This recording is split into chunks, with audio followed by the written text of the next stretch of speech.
So as far as your diet, what kind of diet are you on? I fast. That's pretty much it.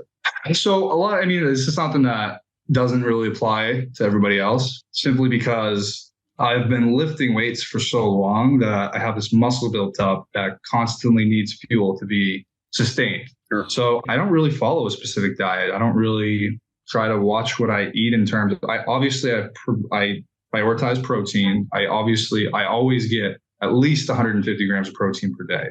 Outside of that, I fast, and that forces me to keep calories low enough so I'm not gaining weight or I'm not losing fat. It's easy for me to maintain by fasting. If I had breakfast, if I had lunch, if I had dinner, I mean, by the time you have dinner, you're still hungry. I'm just as hungry at 5 p.m. or 4 p.m. when I break my fast as I would be as if I ate throughout the day. So it doesn't really, I don't really get lightheaded from it. I don't get super hungry throughout the day. I have a good amount of caffeine that helps with the hunger and the energy.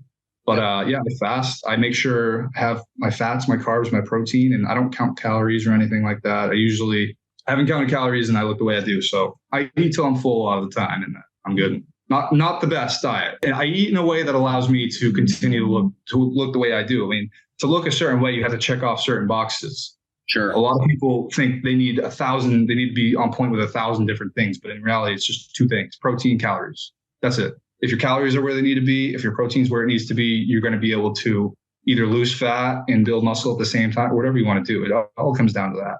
So I make sure my calories are where they need to be, my protein where it needs to be. If I'm putting on weight, I'll have a little bit more food. I'll just consciously eat more. I think our body notices that if you're putting on more muscle, you're just going to be hungry to feed that muscle. That's not something you have to really train yourself in. As far as the fasting, have you looked into the benefits as far as the cognitive benefits and how it kills cancer cells? Stuff like that.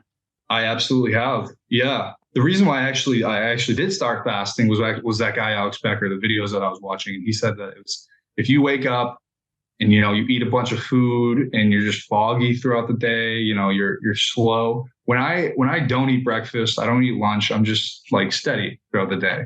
Everybody wants to take a nap after they have a Thanksgiving dinner. And that's not because of this amino acid in turkey. It's because of the amount of calories you just ate.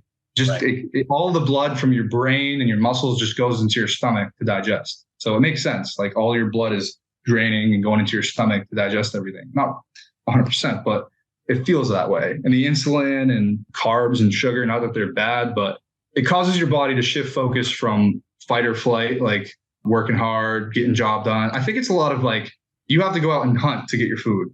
And if you just wake up in the morning and you get what you want, you get all your needs met first thing in the morning.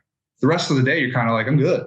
I had everything taken care of. I don't need to go out and I think our brains are still kind of in that 20,000 years ago mode. So if you wake up, you have a bunch of food, you're just tired because you had your food, you're going to survive for the day. So I think the fasting kind of keeps that clarity and also keeps that drive. I feel I'm very motivated throughout the day until I eat. And then I eat and then I'm just I want to do nothing. I'll just hang out and chill.